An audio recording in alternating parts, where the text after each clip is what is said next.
Hello everyone, एक बार फिर से मेरे चैनल में आप सभी का स्वागत है। आशा करता हूँ कि आप लोग भी बहुत अच्छे होंगे।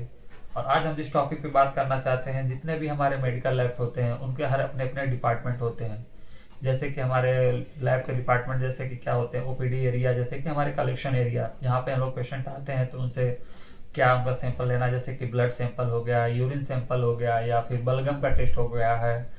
ये सारी चीज़ें हम लोग ओपीडी एरिया यानी कलेक्शन एरिया में हम लोग करते हैं। उसके बाद हमारा सब इंपॉर्टेंट डिपार्टमेंट जैसे हेमेटोलॉजी डिपार्टमेंट, हेमेटोलॉजी में हम जो भी टेस्ट करते हैं जैसे कि सीबीसी हो गया और उनका जीबीपी हो गया, मलेरिया टेस्ट हो गया और ब्लड ग्रुप हो गया, ये सारे हमारे हेमेटोलॉजी डिपार्टमेंट में होते हैं। और जो भी जैसे हम उसमें सीबीसी एनालाइजर यूज करते हैं, क्या बोलते हैं उसको, सिसमैक्स होते हैं, सिसमैक्स भी, और मैंड्रे हो गए।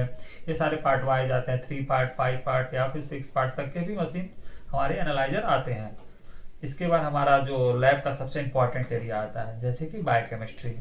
बायोकेमिस्ट्री में हम लोग मेनली क्या है, रूटीन टेस्ट में करते हैं हम लोग, क्या शुगर हो गया या एलएफटी, केएफटी और लिपिड प्रोफाइल।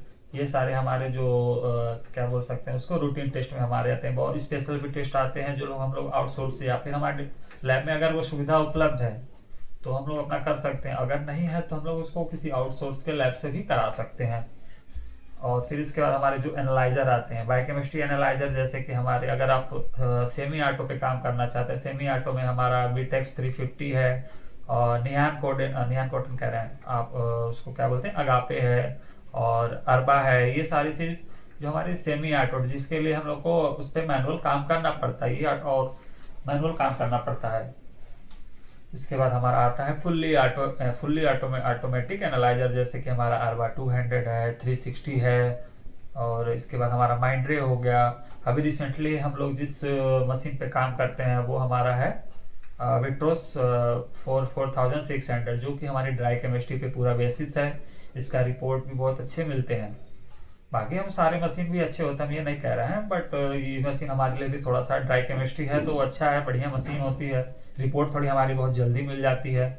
बाकी इस मशीन के बारे में हम और अच्छे से बात करेंगे आगे की वीडियो में। और इसके बाद हमारा नेक्स्ट डिपार्टमेंट आता है हमारा हार्मोनल डिपार्टमेंट। हार्मोनल डिपार्टमेंट में जैसे हम लोग क्या टेस्ट कर सकते हैं, हार्मोन में क्या आते हैं, T3, T4, TSH, prolactin, beta SCG, LH, FSH और ल्यूटाजिक, और बहुत सारे हैं जो हम आगे डिस्कस करेंगे।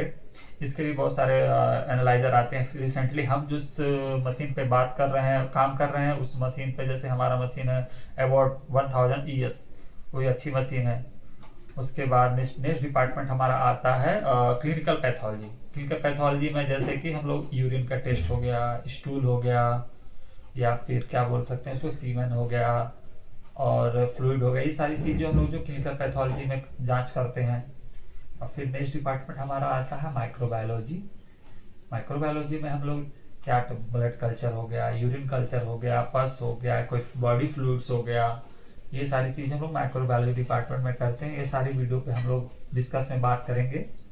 और फिर इसका बाद आता है हमारा हिस्टोपैथोलॉजी डिपार्टमेंट, जो कि हमारे साइटोलॉजी में होते हैं। साइटोलॉजी में जैसे कि जो भी हमारा बायोप्सी का सैंपल आता है, किसी भी पेशेंट का कोई टिश्यू आ गया है, जो भी उस पर सेल की स्टडी की जाती है, ये सारे रिपोर्ट्स वगैरह डॉक्टर क्रिएट करते हैं। हम लोग तो उतना उस पर डिपेंड नहीं है, बट हम लोग को उसमें क्या क्या करना है, हमारा क्या काम है, क्या रोल है, डॉक्टर को कैसे क्या इसमें हेल्प चाहिए, वो हम लोग बताते हैं, करते हैं। बाकी इस वीडियो में हम लोग आगे नेक्स्ट बात करेंगे।